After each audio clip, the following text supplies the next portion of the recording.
howdy, host of Everything is a Lie, Damn It. This is my podcast discussion show.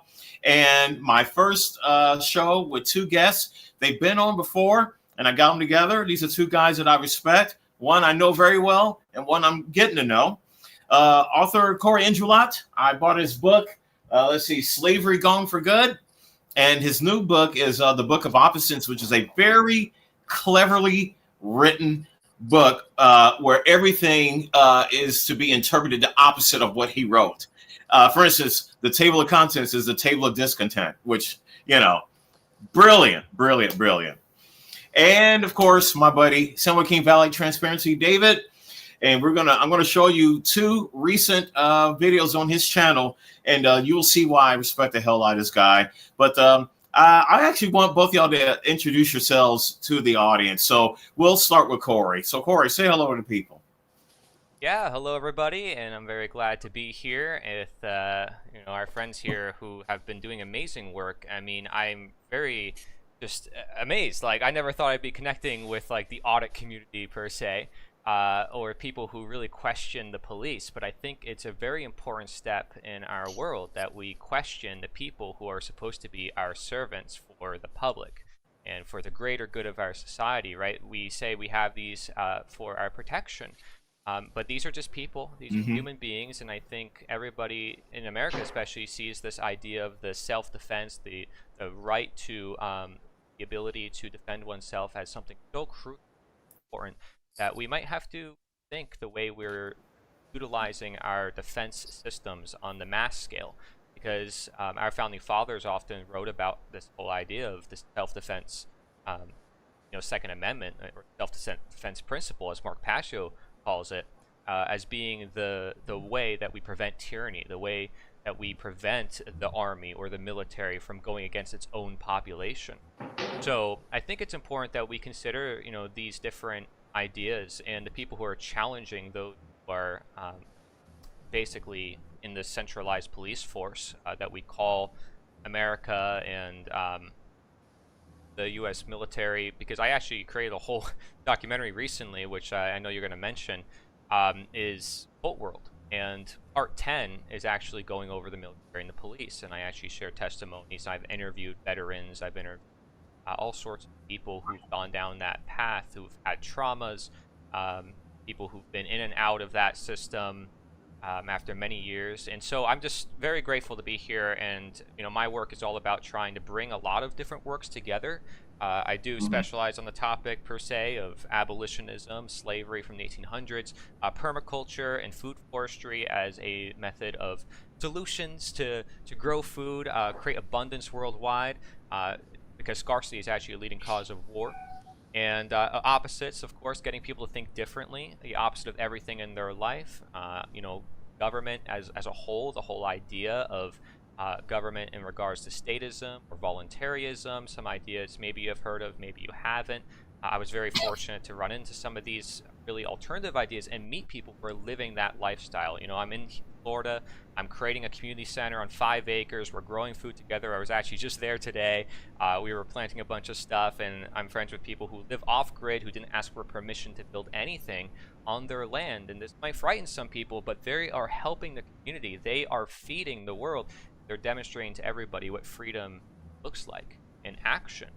So I'm not just talking about it. I'm not just writing books about it. I'm actively doing markets for it. Actually, this morning, since 8 a.m., I was holding a table at a market. I was handing out flyers to people. I was doing interviews. I'm doing this every single day, all night. This is something I am dedicated to. And like I said, I'm very fortunate to have that ability. But I want to do this for the future, for my children, for your children, for everybody. Wow. And my advice to you would be never partner with government. Don't partner with government, because once you're in bed with them, you begin to start compromising yourself. It's just San Joaquin has had many opportunities to be paid to assist cops in training. I remember there's a video where a police chief actually offered him his cell phone number, and we were like, don't call this guy, because he's going to suck you in. But let me let him introduce himself first. And did you? When he was talking about growing food and all that, I was thinking of what your friend Finn Rice Crispy said that impressed me so much. Do you remember what that was? Government doesn't help. Yeah, all it does Government is is. intervenes. Yep, Yep. government intervenes. So what's up, guys? My name is David. I run the San Joaquin Valley Transparency YouTube channel.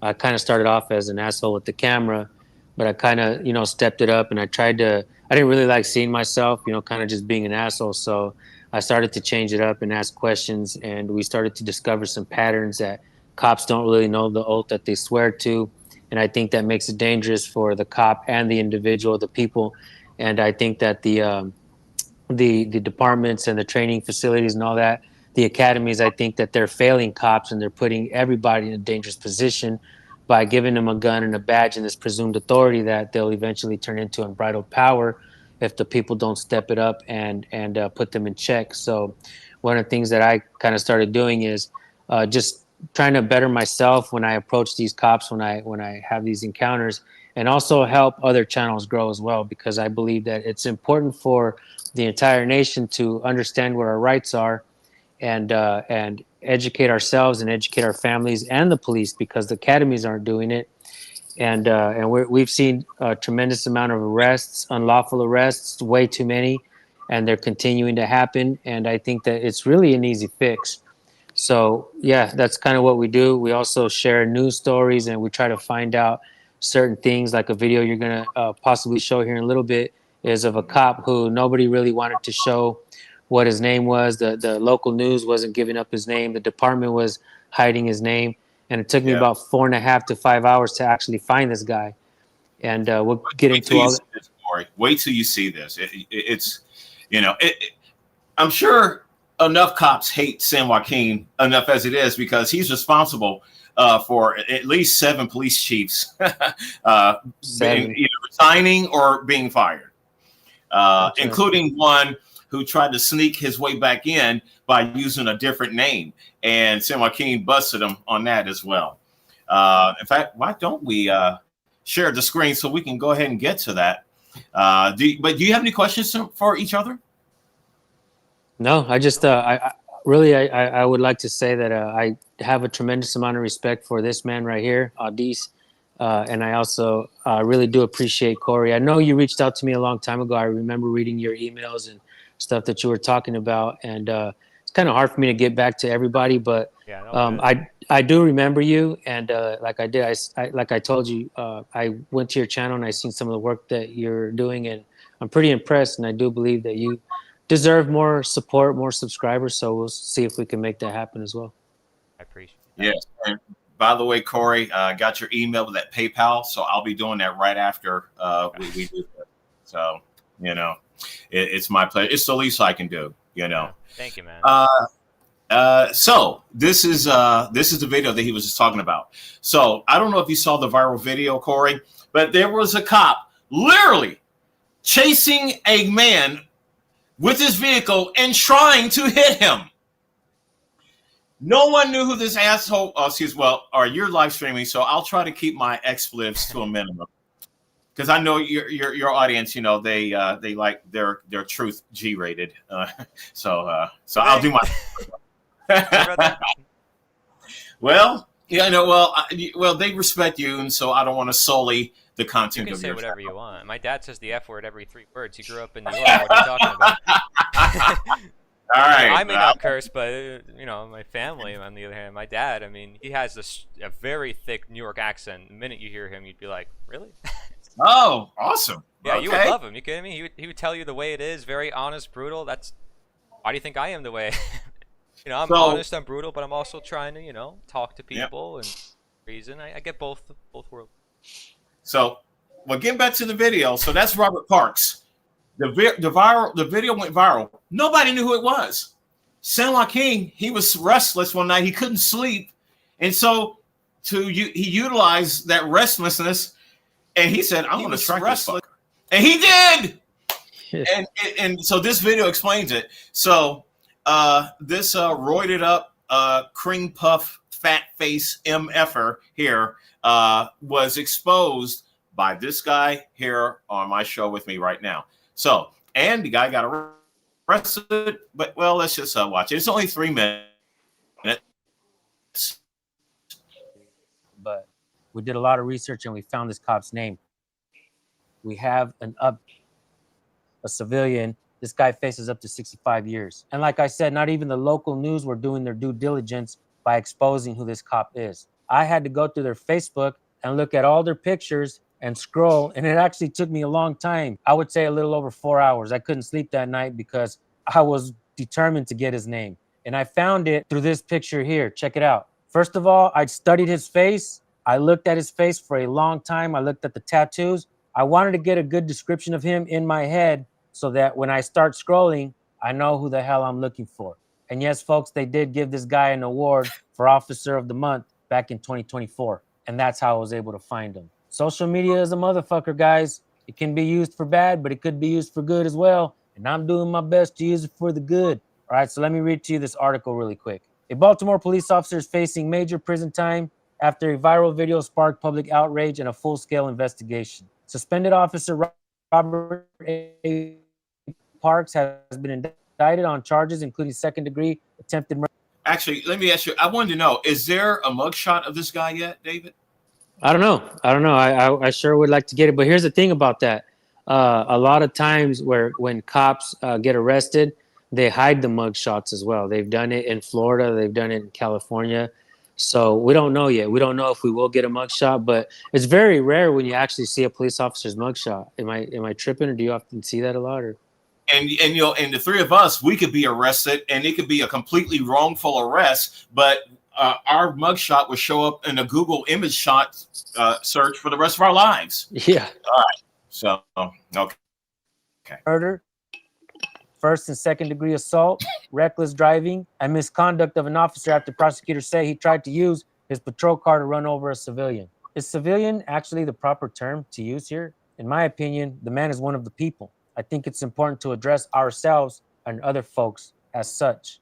State's Attorney Ivan Bates announced the indictment Wednesday, detailing how the October 27th incident unfolded outside Wiley Liquors Bar. According to the indictment, Parks first approached a group of people on the sidewalk and told them, "It's getting a little hot, guys. I just need you guys to take a lap." When they began walking away, prosecutors say Parks got back into his patrol vehicle, our patrol vehicle. Let's get that shit right when you guys write these articles, okay? Right. Drove a short distance, then steered toward one of the individuals. An action captured on camera and widely shared online. If convicted on all charges, Parks faces up to 65 years in prison. Bates, Public Trust and Police Integrity Unit, is leading the case, emphasizing accountability and public confidence as the investigation continues. I don't know exactly what more they need to investigate. I mean, obviously, they have to get Robert Parks' side of the story, which is going to be total bullshit. Look, guys, social media is definitely helping us get some justice out there. Now we need the courts to do their job. We need to put the pressure on the courts, the prosecutors, all of them as well. We need to stop slapping these guys on the wrist and on the buttocks. And so I've seen other channels cover this story, but I haven't seen them give you credit, David. Yeah, you are the guy who tracked the guy. Yeah, that's okay. You don't do it for that. Folks, we're talking, and as I mentioned before, when he was on my show before, a runaway 13-year-old girl who was in the house with a grown-ass man is back home because of San Joaquin's efforts. His platform is so big, they felt the heat, and the girl returned home. So that's the power of this guy's platform. We need to lock them up and throw away the keys when they do shit like this. That way other cops have an example of what not to do. So that's the quick update, folks. Look, guys, I did my due diligence. I went and found his name, and I'm the first one that posted his name out there because not even ChatGPT could find his name. And I was asking it to do all kinds of shit, and it wouldn't do it. I'm the one that found his name, guys. And I hope this guy gets convicted. I believe he deserves at least 50 years to think about it. What do you guys think? Let me know in the comment section. Peace.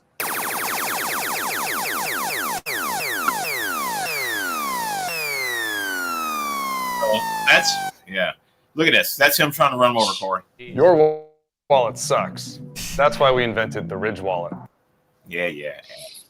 I need to start doing this through Brave. That way we can block all people and stuff. You liver wolf. And by the way, I'm at your channel, and holy crap, I'm seeing myself on your channel. Whoa. Okay. It's like seeing yourself on TV in the 70s. Okay. Anyway, so, and I want to show you guys another one. Which one is this one? Okay. I told you the other day, last Friday, Corey, that I had just gone off the phone with San Joaquin, and I called him. And the last thing that I was expecting to hear from him was, dude, I just got arrested, and he was almost exhilarated. So just to give you a little context, what had happened was a cop was driving recklessly, and it scared his daughter, and he followed the guy, which he had every right to do. And he ended up following the guy home, again, not illegal, and he confronted him about why was he driving so recklessly. So this video is about that. So let me add this to the stage here. But how about his sleuth work in tracking that guy down? Just phenomenal. And by the way, I just want to say I admire you, David, like for your ability to just be very calm in like your interactions with people. Also, like even on your live streams, I always appreciate how chill and how open you are with even like new concepts and everything like that. I wanted to mention that to you, and I didn't say that before, but it's something I'm not trying to like glaze you or anything. Just saying. Like, no. Sure. If you push his buttons, you will see the piranha in him as well. And I mean, I'm sure everybody has that, right? But I'm just saying, overall, I like his approach, and you approach it very respectfully, and you do it, I think, really well. Thank you. Well, thank you. Sam Joaquin does what my idol, the late great comedian, humanitarian Jerry Lewis. See, Jerry Lewis was known for being extremely compassionate, but he was also known for being, a very temperamental guy that you didn't want to screw with. And he finally answered that when he got on in life. He said, it's very important to have your other side. He says, if you push my buttons, I will show you my other side. But the reason why we need the other side is to protect this side. So just keep that in mind. Okay. So you want to set this up for us, David? Yeah. So the day before, my daughter was driving. She's trying to get some experience, at the Valley Plaza Mall parking lot. And I guess the cops were leaving an incident, and there was a bunch of them leaving at the same time. A couple cops went without going through the stop sign. But then my daughter was already waiting at the stop sign. She decided to go a little bit. One of the cops stopped, and then he decided to go and just cut her off. She actually had to slam the brakes, and I'm in the passenger seat kind of like this. And we had to stop, and then another cop decided to go as well. And then the next cop after that decided to stop and let her go. And I'm just looking at the cops like this, like, what are you guys doing? So I get off and I speak to the supervisor, a woman. She was a sergeant. She was very nice, but I didn't have proof or video of who did it. So there's really nothing she can do. So the next day, this cop, who is a high school district police officer, right? He's speeding down the road, and he just kind of whips around us. And my daughter's like, dang. And I'm like, yeah. I go, this guy, I don't know what he's thinking, because he's kind of hauling ass on a road that you really don't want to drive fast on. It's kind of dangerous because you could just fall over the side, where many folks have done that in the past. So I decided to kind of follow him. I try to keep up a little bit without speeding too much. And then I see him. He starts to make some turns with no signal lights. And I'm like, I'm going to keep following this guy. I want to see how many traffic infractions he does, And sure enough, like, he also stops at a stoplight, but he goes over the line. These are all things that we get ticketed for. And so Rules for me, not for me. Right. And so I decided to follow him. He pulls over into a residential area. I get out, I walk up to him, and he kind of goes crazy immediately. And I try to keep calm as well. And but he arrests me, and you guys will see, man. Like, you want to go ahead and play the video? That's kind of how we got to where we're at. All right.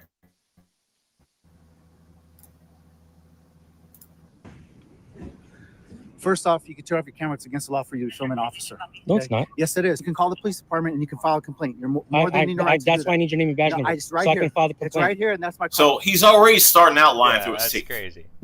Okay. Number. take it and leave, or I don't have to leave. I'm gonna I'll arrest wait for you. your backup to No, come. you don't need to. I don't need no backup. I'm telling you right now, it's against the law for you to be filming an officer. It's in the penal code. If you want to discuss It's it, we against the law to can. film an officer. And I'll take you and Call I'll the book you. supervisor. See, he's just throwing out a phrase. It's in the penal code.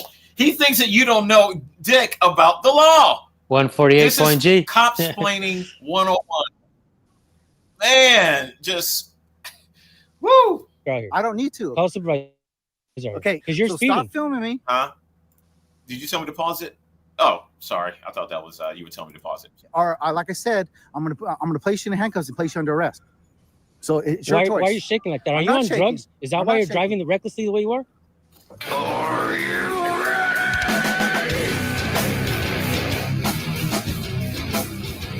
All right, folks, as promised, here's the San Joaquin arrest video. And I do have an update at the end, so stick around. I think you're going to be happy. It all started when this high school district police officer, Calvillo, decided the road was his own personal speedway. This dude thought he was Dom Toretto in Fast and the Furious. Let me rewind to a day before where a different cop scared the ever-living shit out of my daughter, who's a student driver, trying to get some experience at the Valley Plaza Mall parking lot in Bakersfield, California. I have a short video on my channel of me complaining to a supervisor about it. She was really nice, but I don't have video proof of that one, so I'm not sure what she or anybody can do on a personal level as far as complaints go, but at least the department is on notice. So the very next day, I pick up my daughter from school. This time I'm driving down Golden State Avenue, and Officer Calvillo, aka Lightning McQueen, speeds by like a bat out of hell. So I begin to follow him, trying to keep up. He makes a couple turns without signaling, and also stops the car at a light across the line. Now, these are all traffic infractions that pull a lot of money out of our wallets, purses, and bank accounts when we get caught. They say that in order to keep the people on the road safe, they have to ticket us. When police speed through our streets without lights and sirens, they're not just breaking policy, they're gambling with our lives and theirs. In the last decade alone, multiple people in Bakersfield have been killed in collisions involving police vehicles that were either responding without warning signals or driving at high speeds. Victims like Brandon Flores, Mario Lares, Ignacio Hernandez, Cristo Reynaga, and Edgar Rodriguez never had a chance to react because there was no visual or audio warning that a patrol car was approaching at dangerous speeds. This isn't about blaming every single officer, but about recognizing a pattern. When emergency lights and sirens aren't used the way they're supposed to be, civilians pay the price. These tragedies prove what should be obvious. Speed becomes deadly when the public isn't alerted, and failing to activate lights and sirens turns a routine response into a fatal surprise. It's not just unsafe, it's unacceptable. Now, Dom Toretto Calvillo was just in a hurry to eat some Taco Bell or some shit. We don't know. I'm guessing he was on his lunch. That was his emergency. And maybe I wouldn't be so disappointed or upset if my daughter hadn't been cut off by two cops the day before, leaving her with an accelerated heartbeat and a fear that a cop could have crashed into her. She hasn't really wanted to drive much since. So Calvillo turns into a residential area and parks his cruiser. Excuse me, our cruiser. Those cars belong to the taxpayers. He immediately gets agitated and angry, and the threats begin. This is where the video starts. Check this out. I'll see you at the end of the video with an update to what's happening right now.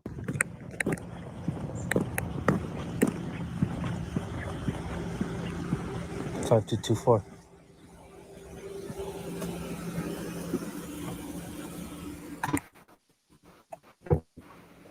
Turn your camera off, or I'm not going to talk. No. Let me get your name and badge number. Let me get your name. Yes, I can. Let me get your name and badge number. Car number. I already got your car number. I need to ask you why you're speeding down the road. District 15. Why you're speeding down the road? 10-6, follow to my B-boy. Copy 8, Luis Flores. Near your next door. Why are you driving recklessly? What's your name and badge number? 10-4, you said that that's a vehicle following you to your residence? Affirmative. The subject's now out here filming me. If you can start District 2. First off, you can turn off your camera. It's against the law for you to film an officer. No, it's not. Yes, it is. And What's I'm the First filming you Amendment? right now. What's the First I'm not going Amendment? to discuss it with Freedom you. of press, You need to get freedom into of your religion, car. freedom of assembly, Okay, freedom you have to no right petition. to follow me, and it's against the law. You're driving recklessly. You can call. You're You can driving call my recklessly. chief, and you can call the police department, and you can file a complaint. You're more than you know right to That's do why I that. need your name and badge No, number, it's right so here. I can file the It's complaint. right here, and that's my card number. Take it and leave, or I don't have to leave. I'm gonna I'll arrest wait you. for your backup to No, come. you don't need to. I don't need no backup. I'm telling you right now, it's against the law for you to be filming an officer. It's in the penal code. So if you want to discuss It's it, we against the law can. to film an And officer. I'll take you and Call I'll a book you. supervisor out here. I don't need to. Call a supervisor out here. Okay, you need to leave because you have no right to follow Let me me get and your film let me. me get your badge number real I quick. just told you what it is, and there's my car number. Here's my name. You got it on camera. Calvillo? So go ahead and get in your car and Is leave. there any reason why you're speeding down I the road? just told you. Do you know what the speed limit is on the freeway? Yeah, I do. Okay, so the reason why you were speeding, because I know my speedometer was at 75. Do you know what? So do you know the speed limit on the freeway then? Yeah, I do. Okay, what is it?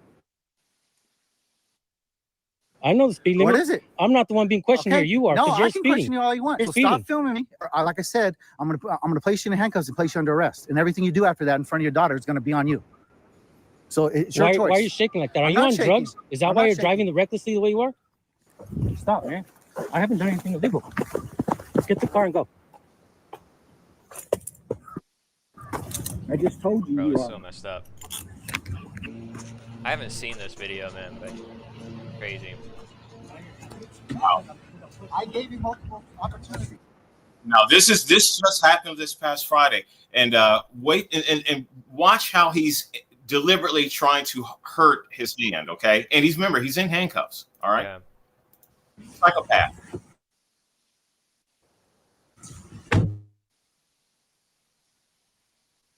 Sorry you had to go through that, man. Crazy. Yeah, thanks. Sucks. And I gave my name and my car, and I told you what you can do to file a report. I'm not going to debate it with you out in front of my residence. You have no right to follow me in front of my residence. I don't follow you. How in am I yours. supposed to know this is your residence? I just told you it was multiple times. And that's when I asked you to give me a I'm car. not at your residence. I'm in the street. No, I'm in a public property, dude, and you're fucking hurting yourself. Literally kidnapping. You don't Assault. care? Stop doing that. Nobody's hurting you. All right, folks, so here's the update. I spoke to the chief and the lieutenant yesterday, and I want to say that they treated me with the utmost respect and told me the matter is being taken seriously and it's now under investigation. They couldn't give me any more information, but I have spoken to some parents that have kids at the school where Calvillo works, and he hasn't been back on campus since the incident. I'm guessing this means he's either suspended or on leave, more than likely until the investigation gets done. I actually hope that he doesn't come back because I believe he could be putting kids in danger. So after he did what he did to me, I went to the urgent care to check the damage in my shoulder, my wrists, and my ulna bone. One of the nurses said that she knew the cop. She said that him and his twin brother are extremely aggressive. That's when I decided to make sure that all the parents knew the dangers their kids face. Now, we can't go convicting his brother, right? Because he's not the one that was speeding and put me in cuffs. But here's a couple things that I want to point out. Dom Toretto Calvillo didn't want to identify by badge number, only saying, "You have my name," which makes me wonder. If I would have filed a complaint against his brother, it more than likely would have been thrown out. That's concerning to me. In my opinion, So Corey, this officer has a twin brother with an equally troubling record. Okay, police record that is. he was doing his best to circumvent justice by not identifying properly. In the video, you'll hear him confess to going 75 miles an hour. The speed limit on Golden State Avenue is 65 miles an hour. And that road can be extremely dangerous. There have been several folks that have crashed on that road, and some of those crashes have been deadly. That's the kind of road that you don't want to speed on. You can easily go over the side, as many have before. I also want to point out that he stopped my First Amendment right to record by telling me it was illegal to record and then threatened to arrest me. Then he made good on his threat. Now check this out. When a police officer in California stops you from recording, But David, he said it's in the penal code. All right. Obviously, I'm being sarcastic here. Okay. they can violate two major constitutional protections at the same time. First, it's classic First Amendment prior restraint, because courts across the country, from Glick to Cuniff to Turner v. Driver, shout out to Batusai, to ACLU versus Alvarez, have repeatedly held that the public has a clearly established right to record police. When restriction capped in threats, intimidation, or physical force, it becomes a Bain Act violation under California Civil Code, Section 52.1. Because the using coercion to the constitutional right. So when a cop says, "Turn the camera off or I'll arrest you," blocks your lens, pushes you back further than necessary, or uses their authority to intimidate you into not recording. That's both unconstitutional, prior restraint, and a Bain Act violation. The law is crystal clear here. Now let's talk about how aggressive he was. He put me in handcuffs. The left one was extremely tight. Then he pulled my right arm up my back after I was already in cuffs. You can see my legs shake a little bit from the pain. There was no adjusting myself for a comfortable position. He was against the car, holding my right hand as far up as he could against my back. And yes, folks, I'm still feeling pain from it. Luckily, the x-rays came back and it's just a sprain. I was not resisting in any way while in cuffs. There was absolutely no reason to treat me the way he did. This guy wanted to hurt me. He wanted to make me pay for holding him accountable. And if you look closely, you can see him shove me in the back of the cruiser, still holding my right hand up, putting pressure on my wrists from the handcuffs. My wrists, right shoulder, and right ulnar bone have no fractures from what the doctor can see in the x-rays. But there is still quite a bit of pain in those areas. Before I let you guys go, I want to make sure that you guys understand that I've spoken to some of the parents from the schools, and they say that the chief and lieutenant are respectful towards the students and treat them with the utmost respect. When you hear this from the parents of the students who attend those schools, and then they treat me with the same respect when I go speak to them and make the complaint, I have no choice but to believe them. So I want to make sure that you guys show the same respect if you redress your grievances. They did the right thing by getting me out of cuffs and taking my complaint while making me feel assured that this is being taken serious. I will be filing a lawsuit on this one, so make sure to follow us for the update on this case. I want to thank you all for watching and supporting the work that we do. We truly appreciate you guys. The information for this department is going to be in the description of the video. Please be respectful in your emails and phone calls. So whenever we have any more developments or updates, I'm going to be bringing them here to you guys. So thank you. See you on the next one. Peace. All right. I Wow. think you're working with these other groups. And this is all new content. Yeah. Yeah. I was just saying Okay, it's good that so- he's working with these groups. Guys, I don't know what I did to my background, so I can't get it back. So anyway, it is what it is. It is what it is. Okay. Any further comments on that? I know there are things you can say and things you can't say, David. Right. So there are a few developments. I posted a video on the Instagram and it's gone viral as well on Instagram. Over 100 and something thousand views on one video. Another one is like 30 or 40,000 views on the other one. And the parents are reaching out to me. The community is coming together. Like there's already a lot of stories. I got another video I can make already on just the stories. There's a female that worked there in the air and with him has put numerous complaints on him. Nothing has happened. Now, we know now that he has connections with the assistant principal of that school. He is business partners with her husband, who is a police officer, and they have some kind of side business together. So how are the people going to get justice when this guy is actually tied into the administration? Now, check this out. A woman a couple different people have reached out to me that have worked around him. This guy is crazy.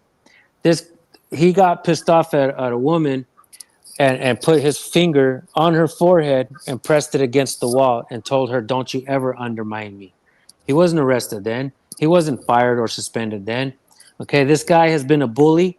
He also tackled a special needs kid and slammed him to the ground. A lot of people are saying this guy trumped charges on me. This guy always spits out nonsense that's not law. He threatens everybody. He's very aggressive. This is not the kind of person that we need in the schools with the kids, okay? I had to put myself on the line to actually get a bad cop. Now, I'm getting a couple comments on Instagram, people saying things like, why did you follow him home? You had your daughter with you. Do something get a life type shit, right? And my response is, bro, I see the pictures that you have on your Instagram. What if that cop would have forced you into a car accident and your kid went through the windshield and your kid was cut in half against the tree? Would you be licking boots then? You know, and I don't do this for thanks or recognition or anything. I do this because it needs to be done. Nobody wants to hold these cops accountable. They're driving around here in this town, in your town, and in your town. They're driving everywhere like maniacs. They're speeding with no emergency lights. I'm sure that everybody has a person in their town that has been killed by a cop who was speeding with no emergency lights or something like that. Like I'm truly going to start to really put out this pattern of what they're doing because this needs to stop. And who's going to stop them if we the people don't? And so yeah, those are some of the developments. And my goal is to actually, I really want to get this guy fired. Arrested because of the way he treated me after I was in handcuffs. I think that falls under a punitive force, and it falls under that category. So I do believe that he should be charged.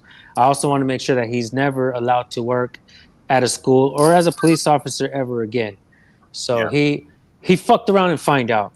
I told him when you open the back door, I don't have this on video, but when I get the body cam footage, I'm gonna show this part. When he opened the back door, I said, "Boy, you're gonna fuck around and find out. I hope you lose your fucking job from this." So Yeah, you messed with the wrong person. I'll tell you what. Regarding those individuals in their cases, are you like, and he's saying you can't like say certain things. Like, are you in a court scenario right now? So like, you might want to say alleged because you made a bunch of claims about people with their experiences. You don't know if they were entirely true, do you? right, well, you're right about that. A lot of these are just claims.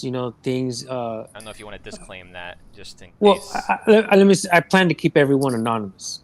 A lot of people are still afraid to lose their jobs, or even. Well, I was a journalist. I was a journalist for a long time. He gave attribution to who said that. So Okay. that I'm just that's making the sure, just for safety purposes. I don't want to say also anything. I don't know if I could say anything that would mess up anything either. So I'm just making Right. sure, just for safety. Because I mean, it's crazy that that's what we have to play by. But what you're doing is you're essentially playing cop. You're putting yourself on their level, which should be equal rights, right? Don't we all have equal rights by acknowledging, hey, this person is breaking the law? The law, right? They're not above the law. We always say, they're servants to us, and that they are not above the law. So in that case, then you, by observing a cop breaking a law, you are allowed to do what a cop does, even if you don't have a special badge and uniform, and enforce the law.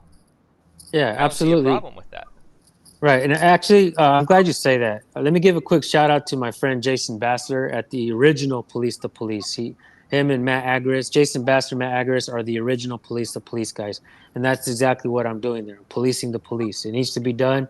And I wish everybody would do it in their areas, to hold them Yeah. accountable. There's also the Thick Red Line Project by Etienne de la Bozzi on artofliberty.org. And there's other projects like by Hannah Maria, where she's gathering cops together. I think people should know about them. And also, there's also the I old do know website, about them, Corey. copblock.org is an old one. Right. I do know about them, Corey. The Yeah. Thick Red Line. I have the JPEG on my desktop. Has a crime been committed? And so all these different scenarios. So if society is the victim, then no, there's no victim. So therefore, no crime has been committed. Also, I want to So- mention one more thing, if you don't mind. So, have you heard of the author or the writer? Because I studied the abolitionist, right, from the 1800s, and this was when basically voluntarism was just starting to appear in America as a common concept. A writer, French writer, his name was Gustave de Molinari. You ever heard of his? I've heard of the name. Okay, yeah, because he wrote a book on how defense could operate in a voluntary world. One of the first ever on the record that has been seen in the English, that type of subject. So something worth looking into for those who are wondering how would defense work in a voluntary world. And I love the fact that in the audit community, that's become a more common conversation among individuals like James Freeman. And also, not to mention, here's the deal, Brian Young, who I've collaborated with several times in the past. He went by so many different channel names. High Impact Flicks, High Impact Vlogs. He had the he top knows 11 them. videos He on knows YouTube. They each had like Yeah. 12 million views each. He also went on all the local news channels when the Las Vegas shooting happened several years ago. Crazy stuff. But he was the one back in 2016 when I was super conservative, right-wing Republican, populist, constitutional, whatever you want to say, who helped me question my current beliefs. And he had a simple video with like 5 questions, and I still use those 5 questions today in a lot of my videos. So I actually have to credit Brian Young, or High Impact Flicks, aka Here's the Deal, for my understanding or deeper moral conflictions in discipline toward understanding this bigger worldview. Now led me to Taoism and so many other worldviews beyond politics and psychology and morality. it's really because he asked those questions, and I never asked myself those very important moral questions. So I just want to say that I just wanted to share my journey with you a little bit, because I started this whole thing when I was 13 researching ingredients, but then it led into all this other stuff, and he was a big stepping stone. Yeah, I know all the guys that you've mentioned. As a matter of fact, Brian Young called me one day and he's like, David, another one of my channels that was monetized got taken away. He's like, you're the man to call when, someone needs help, man. You got any advice for me? And I was like, yeah, bro, just create a channel, call it Here's the Deal, and start doing videos only about the First Amendment. Oh. Keep your politics over there. Do your politics, because he's really good at pointing out bullshit on both sides. I was like, keep your politics out of this channel, right? Only make it about the First Amendment, about police accountability, and you'll have a long-standing channel, which he still does to this very day. So I know Brian. I've spoken to him numerous times.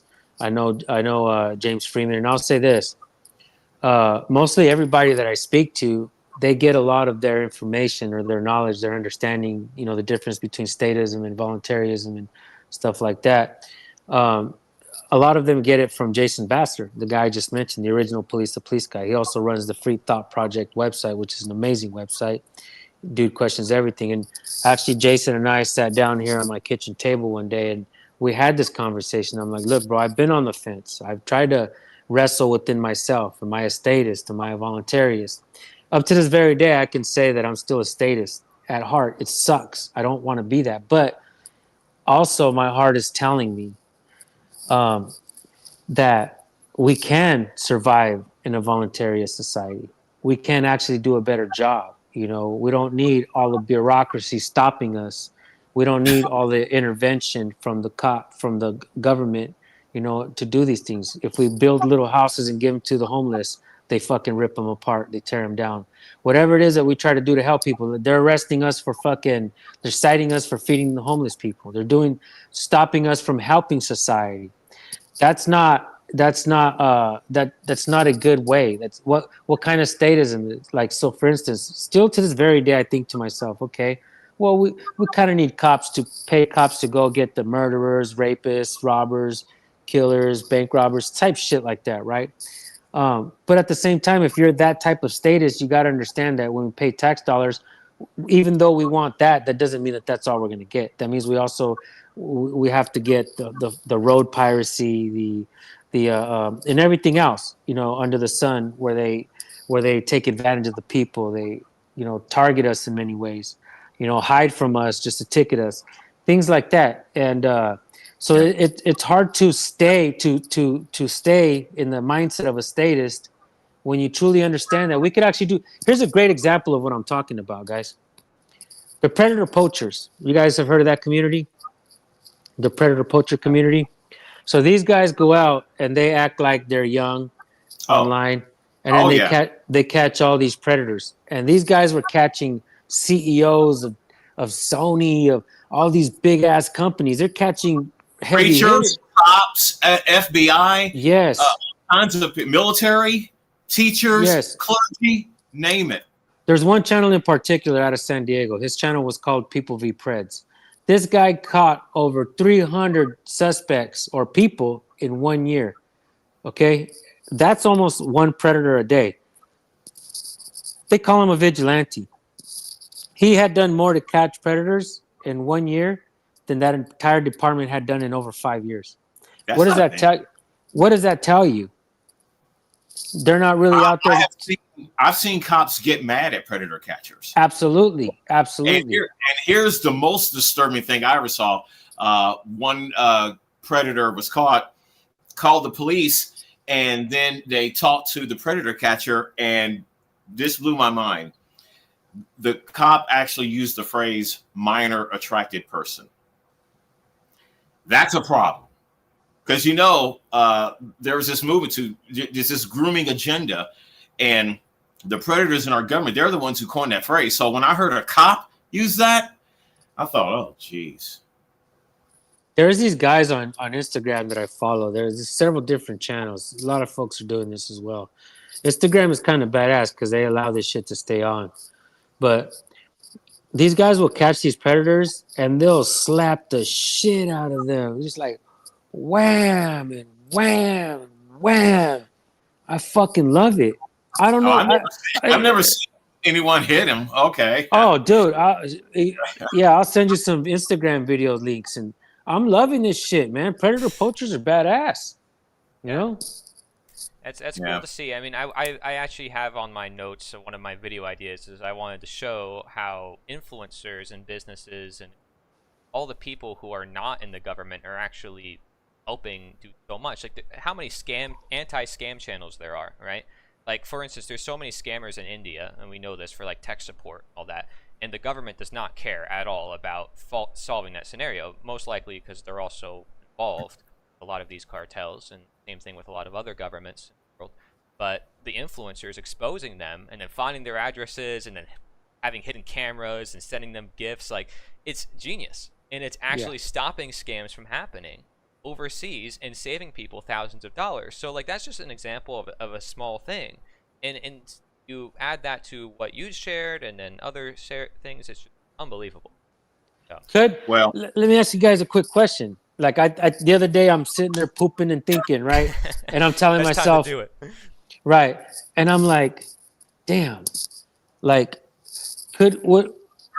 because we have social media, right? And I'm thinking about the cop that I caught, and I'm thinking about this after I posted the video, and I'm sitting there and I'm thinking, wow, what if the people used the internet or social media almost like a government, right? Because it is. We're finding things out. People are connecting. Like look at me and Adis, and now me and you, Corey, and all of us. We're connecting from different areas of the United States. Yeah. I got friends in different states now, everywhere. We have like-minded people wanting to hold government accountable, predator poachers from all states. We got a lot of people coming together online and creating a change, making things happen, helping people, paying people's car payments, or doing. I see a lot of people doing a lot of things. You know, getting donations to help the homeless, doing certain things. The internet, the people are coming together, are helping the people more than the government is doing. Yeah, and And it's people in certain titles and positions, just like the government, but without the moral exception, without the statism aspect. So it's really amazing. And same thing with churches, I would add.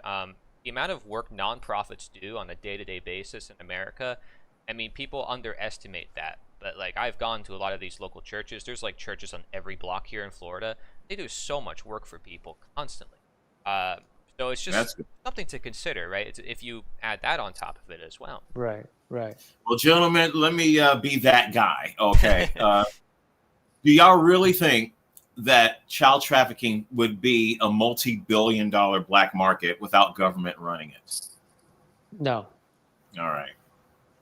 So, Well, all right. because you look at the Epstein stuff and you look at how people get away with the mass aggregation events. These usually happen when people suppress their conscience, followers, and that can only take place when you have statism, that type of mindset. Speaking of all that, or cult, but it has to be a really big one. That's why I have my whole documentary about it.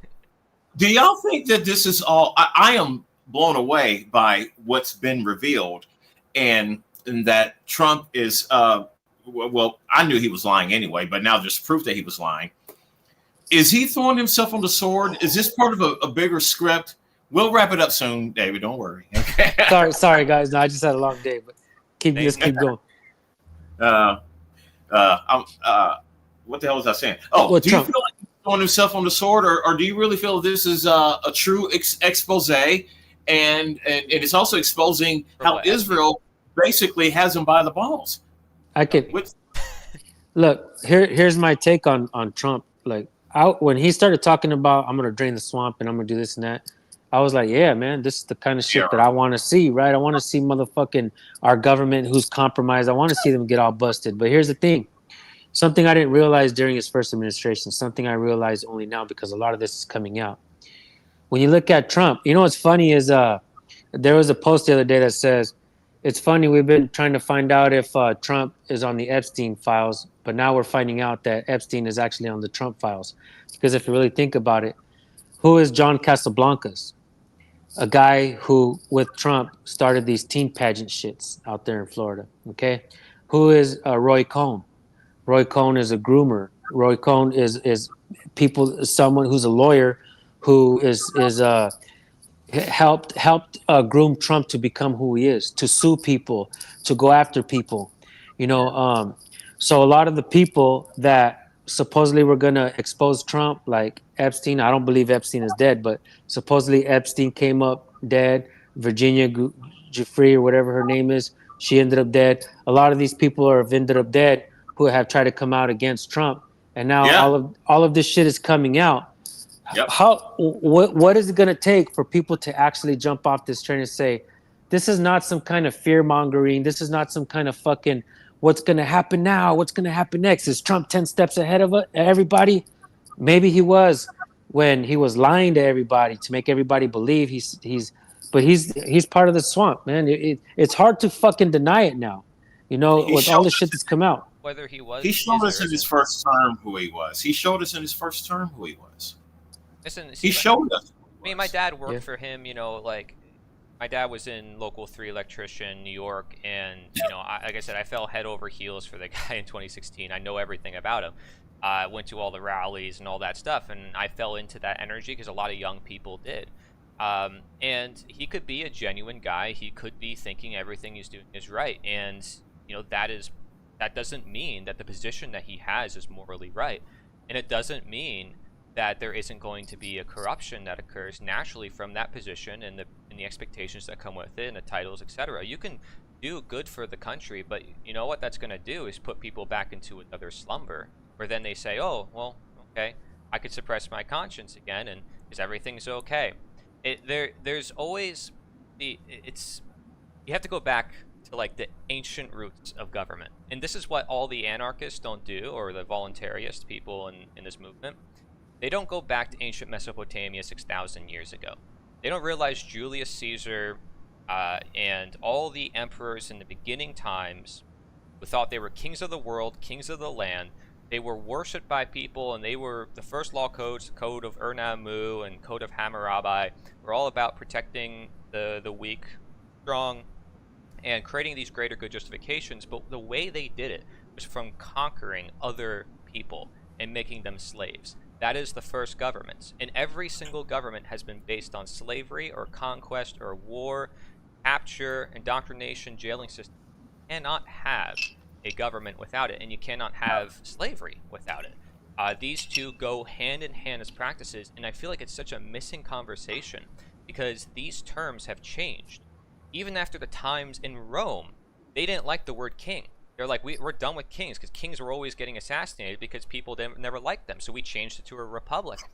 People still wanted to be ruled. When Caesar died, everybody mourned, despite the fact his own friends killed him. See, the truth is that every great emperor who's done amazing things for the world ended up being some of the greatest tyrants in history. And that's because people saw how much good they did. You cannot, if you have a really good emperor, you should be very fearful of that. Well, here's the problem with MAGA voters. Name two good things that Trump did. Name two. Because I can name a whole bunch of bad things he did. You're always going to find some sort of justification to support your work, right? And it's something I share. No, no. See, this is why I call my show "Everything Is a Lie." Damn it, we got to cut this BS. Candidate Trump and President Trump are two different dudes. He wiped his ass with the Constitution in his first term. Yeah. Well, all right. Double speak and you know, there's a lot of things that happen where, yeah, he said things that he absolutely didn't do. But that's every politician, right? And that's just the art of getting elected. Well, I think we're talking about a guy who was bailed out by the Rothschilds several times in the 90s. And then when he gets president, he makes Rothschild the Commerce Secretary. Or Secretary of the Treasury or whatever it was. Here's what I think when we talk about Trump's administration today. Everybody's talking about Trump and the Epstein list. Did he blow Clinton? Did he do all these things that are coming out, right? Yeah. Okay. So here's my take on it. While we're distracted on our leaders or our masters, right? Because first of all, I don't believe I need a master. I don't believe that. So Trump is not my master. Neither was Biden. Trump is not my master. I will never call him that. I will never look at him like that. I'm happy to feel that way. Yeah. But what we're not talking about is Palantir, the flock camera systems, mass surveillance, all these things that are going on in the Trump administration and the people that are involved in his administration, what they're using it for, how they're using it. They're using it. They're blaming Mexicans and brown people and all this and all that. This big created fucking problem of open borders and all that shit. Let's not forget that the people are the ones that are divided. Government is fucking united 100%. Whether you act like fucking Trump and Hillary, Hillary's going to prison. That shit never fucking happened. Government is united more now than ever before. It's still one fucking bird. And the problem is it's called a Hegelian dialectic. I'm sure you guys already understand what that means. So when you've seen Biden's administration, you've seen all the buses of people coming in, middle-aged men from all parts of the world. Why do you think that was happening? On purpose. Because when that happens, you're going to get anger. You're going to get people uproar and enraged. And so now we need a savior to come in and fix this fucking problem that Biden and the Democrats created. I've come to terms that I don't cut you off because you're a liberal or a Democrat. I don't cut you off because you're a conservative or a Republican. I want to keep the open dialogue because I like to hear everybody's mindset, their belief system in these masters that they claim that they're happy to say that's my guy, that's my master right there. I used to be that way. I used to be just like that. So did I. Plenty times. You know, I think it comes to a point in time, like you have Bryce Mitchell, Thug Nasty from the UFC, supported Trump all the way, even said some shit that got him a lot of shit, talking about maybe Hitler wasn't that bad of a dude. He was saying this kind of shit. All of a sudden now he's like, guys, I'm off the Trump train. The guy is the devil himself. This is the quotes, quoting the Bible of what this guy, who he is, right? And I'm just like, fuck, dude. Like, it's taking people a long time, but eventually you're going to fucking realize the kind of guy that he truly is. He doesn't give a fuck about the Constitution or the people's rights. Look at what he said a long time ago about the monster. He's a monster. And for instance, I didn't know this, that there were underage victims of Trump long before he even knew that Jeffrey Epstein was a person. And also the circumstances of his first wife's death. Trump got arrested for raping his first wife. That is a fact. And then she dies mysteriously. And then he has her body moved to his golf course so that when he sells the property, he doesn't have to pay taxes on it because it's a burial ground. The man's a psychopath. He is much, much, much worse than we thought. But so before we show Corey's documentary, I want to run something by y'all since we're talking about conspiracy and stuff. They always spend time building a narrative before they execute what their real agenda is. And both y'all know I'm a gay man, and I feel that this grooming agenda is exploiting the gay rights issue, which was solved way back in the 90s. Gays haven't been oppressed in 30 freaking years. Now all of a sudden gays are being oppressed again. No, they're doing it to justify this grooming agenda and this trans agenda. But here's what I'm getting at. I really feel like there was this, why was this fear the tranny narrative that was built over 2 or 3 years? Tranny mass shooters, trannies, drag queens reading to students, all these questionable, weird things going on. So a narrative was being created to hate the transgender community. But I thought, why are they doing this? And then it finally came to pass when Trump wanted to violate the Second Amendment rights of people who identify as trans because he wants it considered a mental illness. And so he was manufacturing the consent of what they were trying to do was manufacture the people's consent by giving them all these reasons to hate trannies. So when their gun rights are taken away, no one's going to question it. What do y'all think? I think you're spot on. All right. Yeah, So- I sent you a thing on the chat if you want to open it, because I know he mentioned the Hegelian dialectic, so he'd probably be interested in the idea of the moral panic cycle. Very similar. There's other depictions to the dialectics. By the way, you know, Hegel what is this that you just sent me? the whole history What behind is the this? dialectics, and the dialectics could be applied to a lot of different things. I sent you moral panics. It's by a sociologist and criminologist, Stanley Cohen.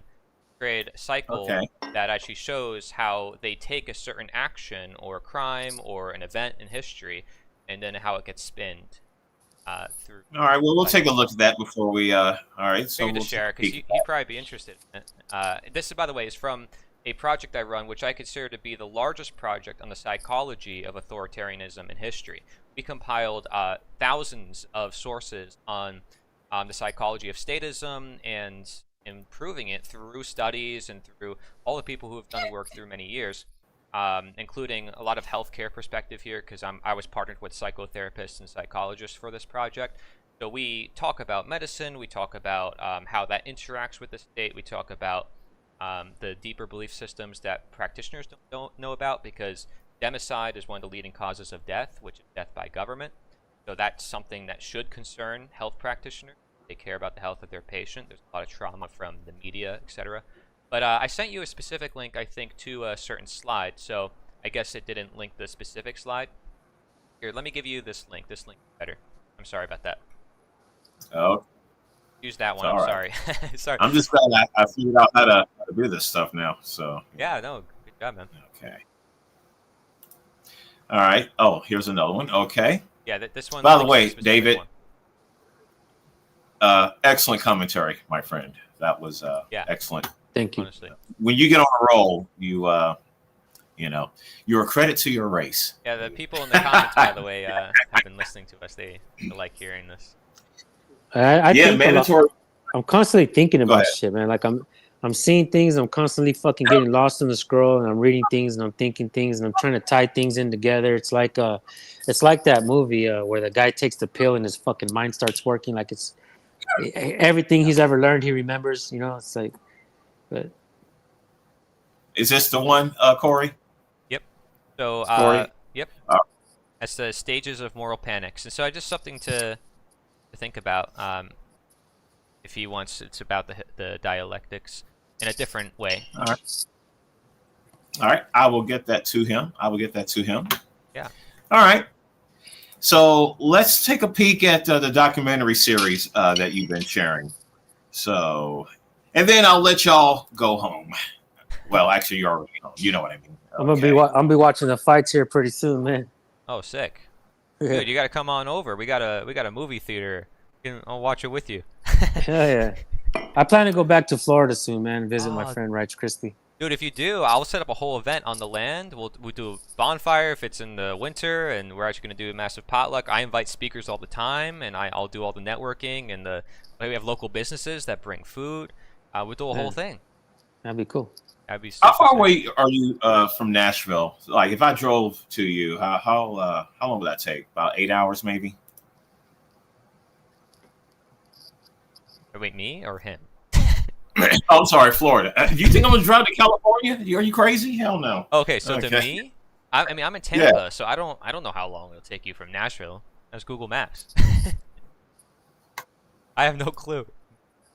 That's AI. I have no. Okay. What's the square root of 159? Okay. Dude, I lost everything they taught me in school. Okay, everything is self-taught outside of school. I'll be honest. No, that was just my response because you were sassing me. All right. Okay. Yeah, I get sassy with Yeah, it. y'all- Oh, you didn't. If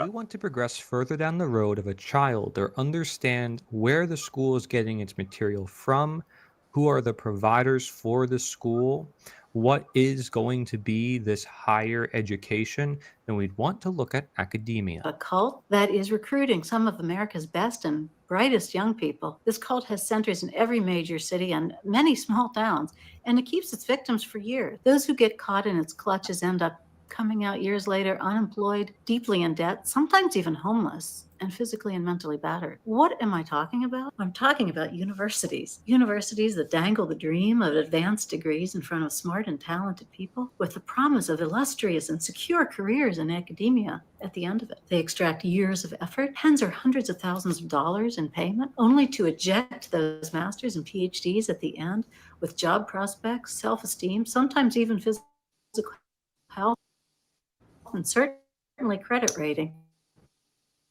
virtually shattered. How do I know this? Because I myself am a department head at a Big Ten institution, and I'm sharing what I saw as a PhD student, a faculty member, department head, and then as someone who left 10 years ago to start a business called The Professor. In colleges and universities, not just regular elementary or intermediate or middle schools, for instance. But she does mention something that she feels the need to clarify for, which I think is rather important. When I say universities indoctrinate smart students into a cult, I don't mean the Fox News claim that so-called leftist professors are imposing Marxism, feminism, and Black Lives Matter on our vulnerable youth. No. What I mean is the professors are selling the lie that pursuing an advanced degree will lead to a prestigious and secure academic career. And professors could be pushing all sorts of fanaticism or cult-like behavior onto their students, but she's actually saying it's in the nature of the system. Right now, only 2 to 7% of people entering PhD programs will go on to get a secure tenure track or tenured position. And yet almost every one of them goes into these programs believing they're going to be the exception. And they are. Yeah. Okay. So you want to just talk about a little bit what we just heard here? Well, someone in the comments just said it. College is a scam now. So I mean, there's actually video compilations online of people burning their college degrees, and people are recognizing, wait, maybe this isn't all that useful. So this is actually a continuation of part 2, which goes over the schooling model and where that comes from originally. And I share a lot of footage from John Taylor Gatto, was a school teacher himself, who was award-winning school teacher, who proposed how it's the Prussian model of schooling, taught to teach obedience rather than morality. And I also share in that video how, like, Elon Musk and a lot of these billionaires don't have degrees. They did not go to these colleges. So how come some of the most successful people, Mr. Beast, one of his oldest videos, is, you know, I don't like school. I'm learning all this stuff I don't want to learn, all this stuff. So I just wanted to present it for people, you know, in these documentaries, and I want people to make up their own minds. I'm not explicitly saying this is a cult and you should stay away from it and not partake in the college system at all. I'm sharing these perspectives from people who are in the system, people who have left these systems, and simply saying, hey, what do you think? You know, is this a cult or is it not? What behaviors are in here that may be limiting? What are they not looking at? What are the assumptions they take for granted? Because as you can see, there's a lot of cults that I go into. There's a 10-part series. This is the first part, by the way. But people will find that out when they watch all 10 parts. And so, but basically, like, let's say like you're growing up in school, right? Maybe you're also growing up in a religion school. Now you might be involved in 2 different cults without even knowing it. And then, hey, now next thing you know, you're in politics. Now you're in a 3rd cult. Oh, next thing you know, you're a citizen, you know, in America buying this good and that good. Now you're in the consumerism cult, right? And these are not to say like this is what it is. It's all a cult. It's rather to say, are you aware of your interactions? How free are you in those interactions? Now you may think you're free. You may think you're not in a cult, and that's precisely one of the behaviors that you find when you study cult behaviors. Like, oh, I'm not in a cult. There's no way. I am free. What are you talking about? So noticing and becoming self-aware of our defensive mechanism and our projections or our attachments, our identities, these are things I try to pick up on as patterns through the course of this documentary, help an individual find themselves. Because for me, it's all about that. In fact, you'll see in the wall back here, if you're wondering, neti neti is a Sanskrit basically phrase for not this, not that. Basically differentiating oneself, knowing thyself by knowing what one is not. So I am not a policeman, right? I am not a king. I am not a slave. I am just myself. I'm just a being, essentially. And to come to that pure state of being and presence is something that we're kept away from when we're put into boxes or greater agendas or narratives that want to push us to give our money to some strangers, people we don't know, to support some immoral behaviors that are not going to benefit us, right? So there's a lot, and a lot of these cults are self rather than externally imposed.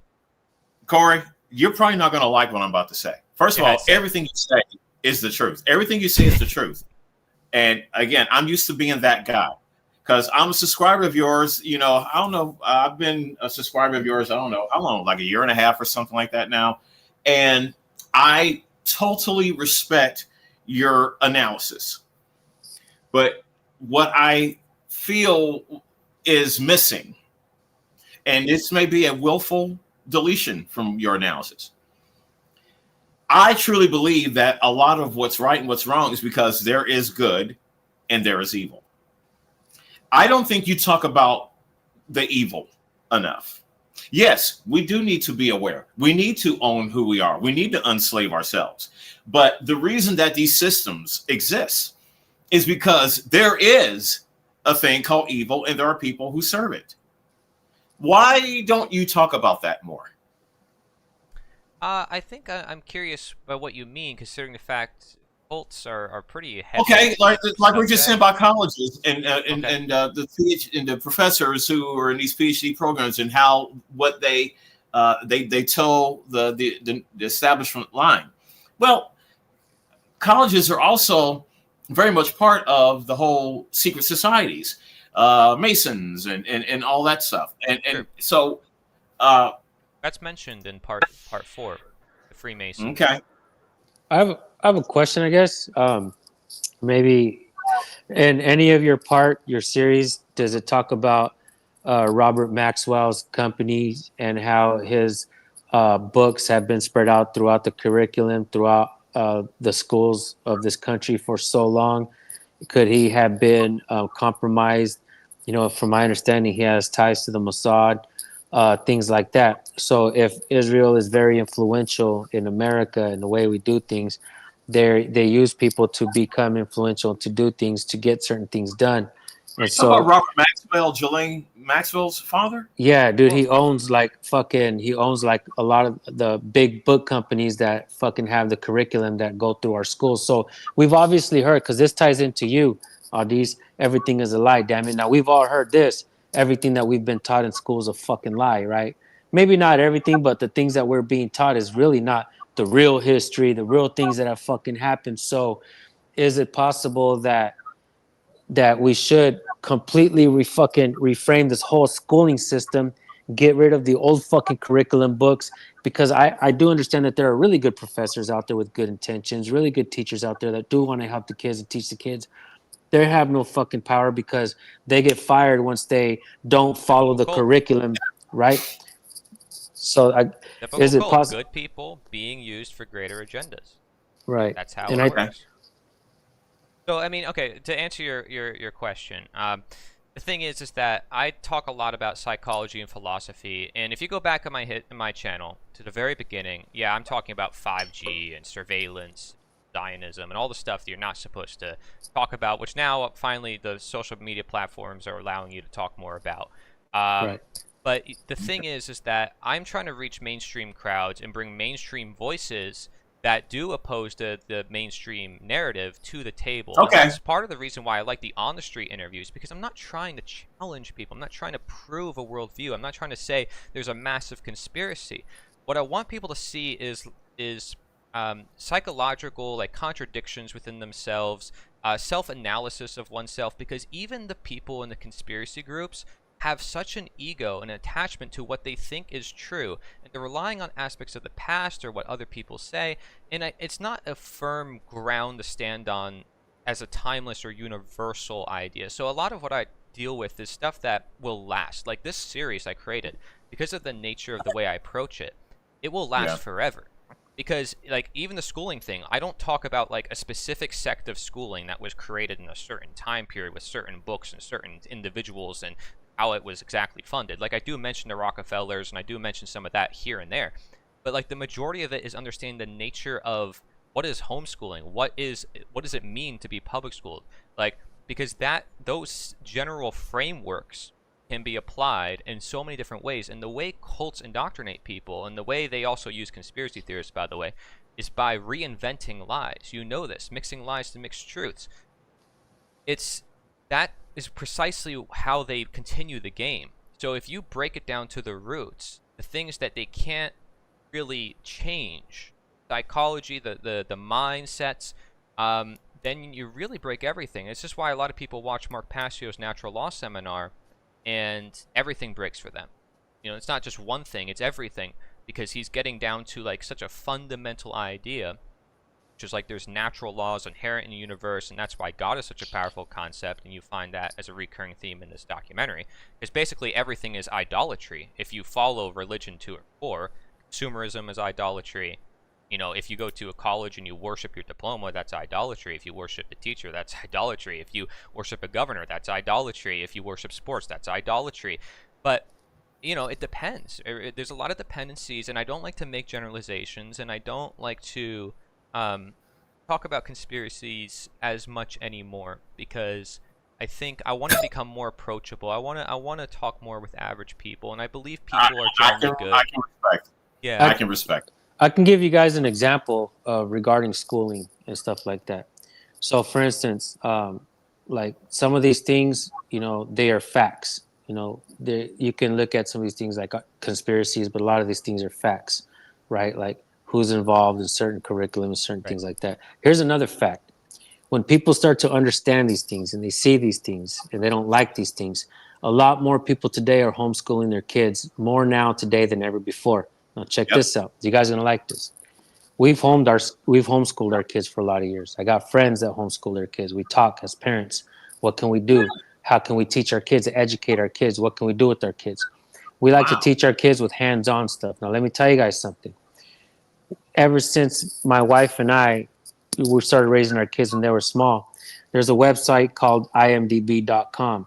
Before we turned on any movie, before we turned on any television show or anything like that, we would go through that and we would actually read the parental summary. That shit will tell you all the F-bombs that are going to be on the show, all the nudity, all the whatever it is, the talk and stuff like on the television shows or on the movies. We did our best to make sure that our kids were not fed those things, even at home, right? Because of that, I believe, because of the type of parenting that we did, our kids don't give us problems. Our kids have never run away. Our kids are not getting in trouble. They create crafts. They do all kinds of stuff. They are hands-on. They make money now. They do all kinds of shit. Very smart. They're readers. My daughter, if she sees a book, she'll read it in one day. Okay? Like, these are the type of kids that we ended up raising because we didn't want to fall into the norm of the way I grew up and what I seen, facing the lies and not really reading the truths. The things that are being taught in school and the things that are not being taught in school. And you're right. There are truths that are being fed to us and there are lies that are being fed to us, right? That's all understandable. That's not a conspiracy. Those are facts. And so when we have our own personal situations, things like this, that is an example that I could present and say, hey, man, I think we've done a pretty good fucking job with our kids. Now our kids are all about 8. My youngest one now is 17 years old. She has her own business. She does farmers markets. She does crochet, embroidery. She has paid rent where she doesn't even have to yet. Like, these are things that turned around and helped us. And it's crazy, right? My other daughter is working. My son's working. They don't give us problems. They don't go out and have kids early on. Their minds weren't poisoned with bullshit, right? And so, and when you go to these schools, I know a lot of people say you get taught all this craziness, this rainbows and all this shit. But at the same time, it's not necessarily the curriculum that does that as well. Sometimes it's the kids. A lot of kids' minds get poisoned at home, and they go and they feed that shit to other kids too. And I'm along the mindset of like, well, fuck, we did a pretty good fucking job of not of just saying, look, go ahead, raise our kids for us. Same thing with the iPads and all that shit. Go ahead and take care of our kids and let SpongeBob raise your kids. Like, no, dude. You know what I'm saying? Like, SpongeBob kind of raised me. I'm not Well, we well, stepped in. the single mother, the whole single mother agenda was part of that. They wanted to create a culture of single mothers who basically need a free babysitter, which is the public school system. Yeah, let me add to that really quick. I went to go watch a movie the other day with my daughters, and I don't even like going to the movies. Okay, the movie was Black Phone 2. All right, and I'm sitting there, I'm watching the movie, and it's the girl hero, the young girl hero, and throughout the movie she says it twice. You know, my dad's a coward. And then later on, she tells her brother, "You're worthless and a coward, just like my dad." And then her dad's sitting there looking like a coward. And I'm like, this is the same shit that happens in Disney, in every Disney movie. They kill off the family structure. They make the dad seem like he's nobody, like he's no good. It makes the kids not want to respect the father's word. And there's no better fucking way to draw them to you, to make them the lone star, this brighting shite star out there, right in the solar system, that bright shining star. You know, they don't need the parents, they don't need the fathers, and it's in every movie. Obviously, Disney owns so much bullshit now; they own a lot, right? So they could push their agendas over and over and over and over again. And it's not just the schools; it's the things that we see on TV, the things that we pay for. Sadly, we pay for some of this shit. I hated the fact that I walked out of the movie theater and I'm like, I cannot believe I just paid for this shit. My daughter asked me, "Did you like the movie, Dad?" I'm like, "No." Like, why? And I'm like, because they make the father seem like a fucking coward and bullshit. It's the same thing over and over again. Everything that you. Yep, that is agenda. Professor Griff has been from Public Enemy. He's been warning about that for years. Yeah, and I think when are we going to get to the point where things change? We don't have that crazy influence. If I may dare suggest, I think you already have the influence per se to create that shift. And I know that I am of the opinion, and this might be controversial because I've already proposed this to several people with a way larger following than me. But if I'm able to create a food forest with 3,000 subscribers and fund it with almost $500,000 and do events in my local network with local businesses, imagine what a YouTuber with hundreds of thousands of subs can do. If they were to say, hey, I have this plot of land, or does someone have a plot of land, let's create a food forest, let's create a community center, let's invite the public, or let's get one town to stop paying taxes, the whole thing would fall apart. I think there's a lot of courage involved. Obviously, there's a lot of bravery, and there would be a lot of steps involved with that process, per se. But I do believe it is very possible if influencers of your size, or even smaller, came together, and you can probably easily reach out to influencers. For me, it's like impossible. I'm just like a small channel. You can just send a bunch of your followers, be like, hey, I want to talk to this guy, get in touch with me, and they'll all go over there. Like, you have more power than you probably think, and it's hard for me to convey that as a small creator. So I'm just expected to like kind of show it by example. As I grow in my subscriber base, I'm continuing to show by example, but it's something I want to suggest to you, and if you ever want to have further calls with it, my friend Jim Gale in Central Florida, who lives off-grid, who doesn't ask for permission to build anything, and he has food forests and everything, he's developed strategies, and we've actually created a movie script on how we go from the world we have now to the free world, and we're getting very strategic with it. And with your help and influencers, it is 100% possible, especially considering the percentage of how many people it takes to actually create change in this world through the generations and using civil disobedience. Looking at examples like MLK Jr. and Mahatma Gandhi and the Quakers and the abolitionists. So if you ever are interested in that conversation, I'd love to have that with you. But no doubt. I know it might be a little much of a stretch. No, I am 100% interested. I'll help you set it up. Yeah, I do believe that we as a people are on the right track. All right. And I think it's because of social media. It's because, like, look at us talking today. We are on the right track to fixing things. Obviously, government wants to get in the way. They want to censor us, and they want to keep our thoughts and our ideas and our opinions. They want to keep us very limited to what we can say, what we can do.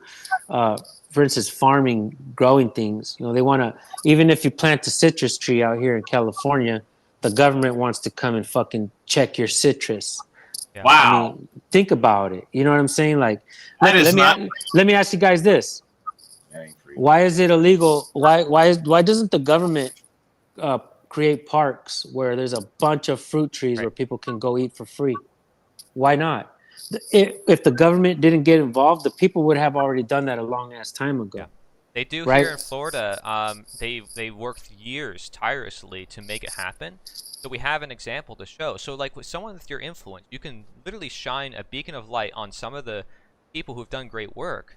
Like that, putting food forests in half of the park of a city, Gulfport in St. Pete, and they actually convinced the whole city to stop using sprays. And that's like a pretty big step. And there was actually news articles saying like this is going to create change in the whole nation potentially. They spent years doing workshops nonstop to convince the city to do it. And now they can do anything they want, like in this park. It is unbelievable, and people are donating art. The homeless get to feed off of this. Like, it is incredible. So, you know, if we can put a spotlight on that, and again, we can have other conversations about this if you'd be willing. I would love to help set up something like that with you, where we create, you know, these types of models to demonstrate to people that this is something that brings us together. It does not divide us. Just like what you're doing with the cops, I think most people will respect it. So with growing food, I think it's a very similar thing. Now, you don't want to do things that necessarily divide people or cause a lot of debate, but like I think what you're doing and then the growing food thing could probably be integrated to create a really unifying, solid message. I agree.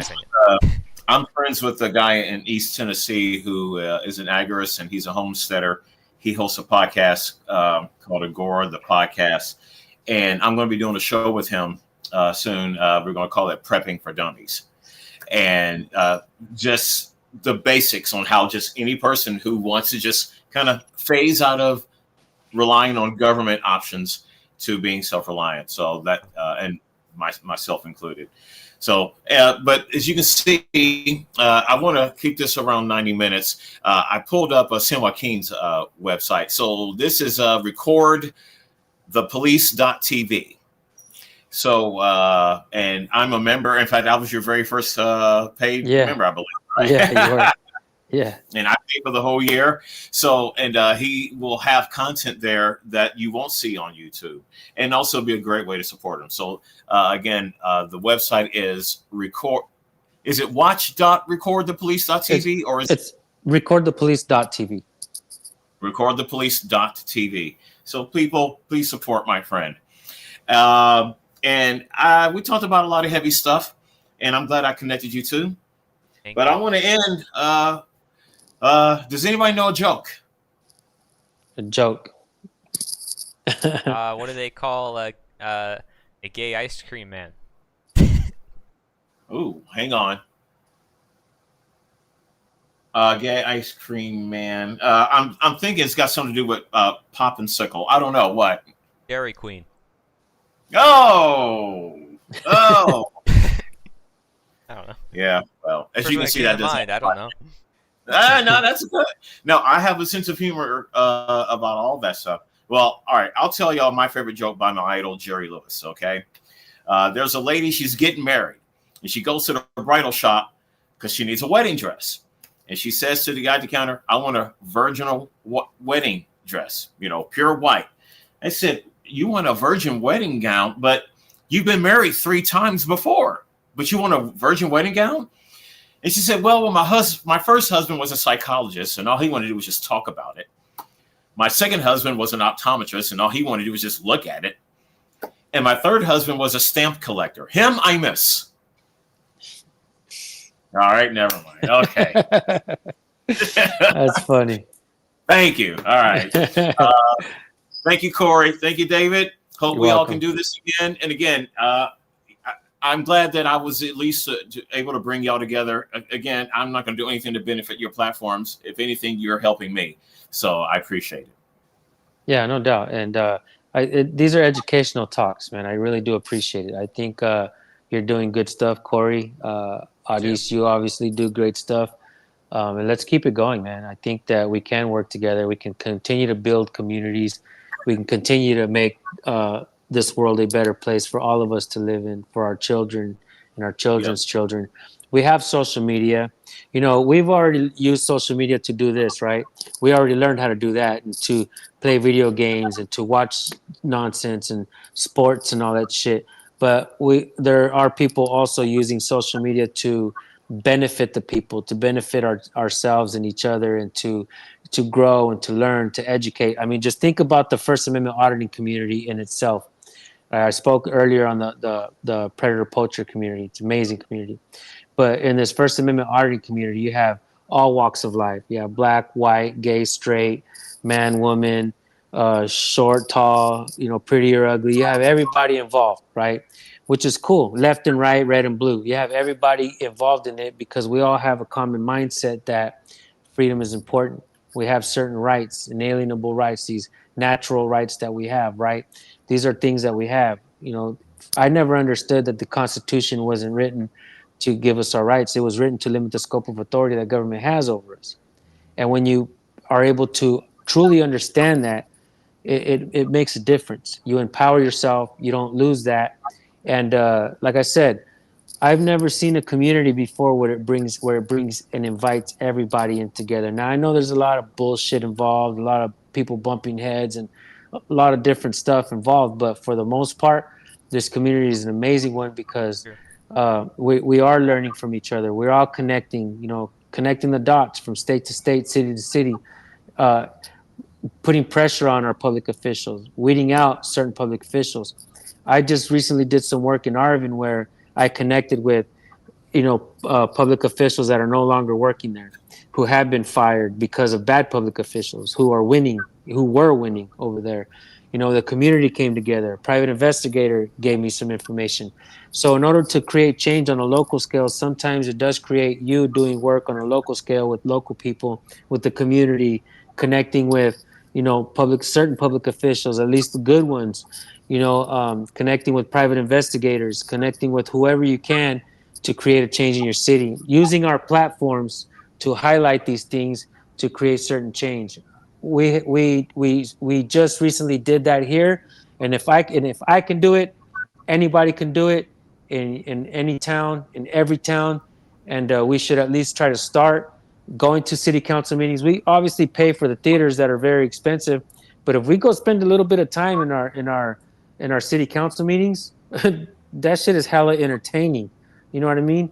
So we can create change. We can continue to connect with people. So it's an honor to be here with you, Audis and Corey. Thank you guys for your time and for inviting me here as well, to allowing me to speak and present my thoughts. And it's an honor, guys. Thank you, guys. Thank you so much. And this is what government, and Corey, I want you to have some closing words too, but I just want to say, this is what government does not want to see. Black guy, a white guy, and Hispanic guy. Right, no shit. Right. I didn't even think about that. Well, I'm telling you, that they want us divided. Very true. Okay? Like, Corey, you're supposed to hate David because he's Hispanic, and so he is the face of all the illegal immigration going on. How dare you?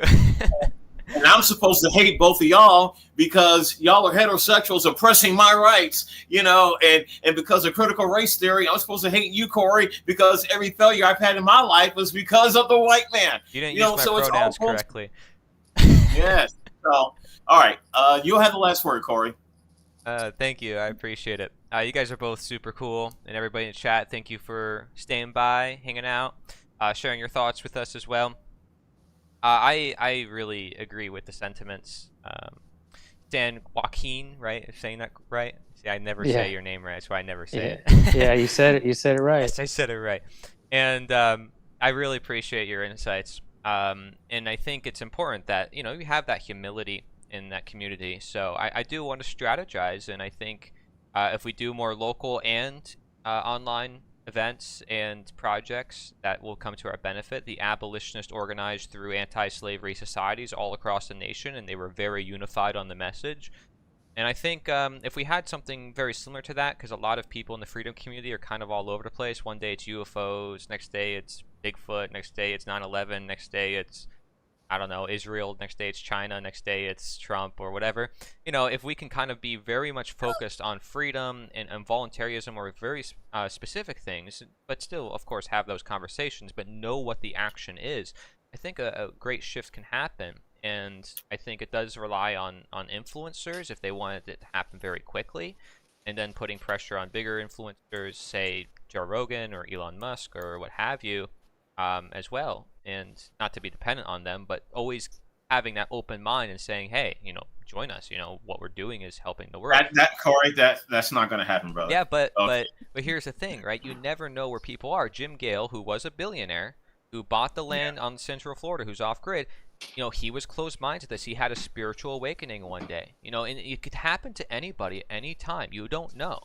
People get killed, like you guys mentioned, from all sorts of awakenings and experiences. Whistleblowers, there's probably a bunch of them waiting for the time when it's easily available for them to come out of the woodworks and say, here's my story. I met someone today at the market who was big into healthcare, and he's like, I can't say anything, otherwise I'll lose my job, but I want to say things. You know how many people there are like that who just go along with it for the sake of their own family, their own security? But we have to help people have some sense of security outside of the programs that they were put in. And so a big part of that is food security. A big part of that is community. And you can create that by creating these central, these hubs, these community centers like I'm trying to create nationwide. And I think anybody can do it if they bring together the right people. And for me, I did it with local businesses, and now we're going to start building stuff. I have a lot of paperwork and stuff to sort through and creating nonprofits and all that. But it's amazing to see, and I'd rather be in nature than being online. I'd rather be talking to real people. It's just like kind of what I've been doing, which is why I actually have not been posting that many videos. But I am going to continue doing this work and showing to people what I'm doing, and I want to do more on the street stuff as well. So I thank you for your work, because it actually inspires me to do more on the street stuff, and I want to do more of that. I think that's really important. So thank you so much. Well, like I said, I don't get out there like y'all do, but I can at least support. Corey, if you check your PayPal, you should see a notification from me, hopefully. And so I am happy to support. So hopefully that will help plant a tree or something like that. Oh, I appreciate it. Yeah, I could put your name on it too. I can put everything is a lie. Damn it, he planted this tree. Oh, we actually have that plan, by the way, on the website. We're gonna have a little section where it's like you can plant your own tree. We're gonna do a lot of cool stuff like that. Yeah, please spread the word about Everything Is a Lie, damn it. Both of you, please. I don't care about Martin Retro Radio, or if you will support Everything Is a Lie, damn it on Rumble, I would be most grateful. Okay. All right, folks, this has been a great conversation. So instead of me pontificating like I tend to do, you heard some very reasoned, thoughtful people who are about solutions and who are out on the street making a difference. And those are the kind of people that I want to know. So, and I'm honored to know both of you. And until the next time, we'll see you on Everything Is a Lie, damn it. All righty. So I've ended the recording, and so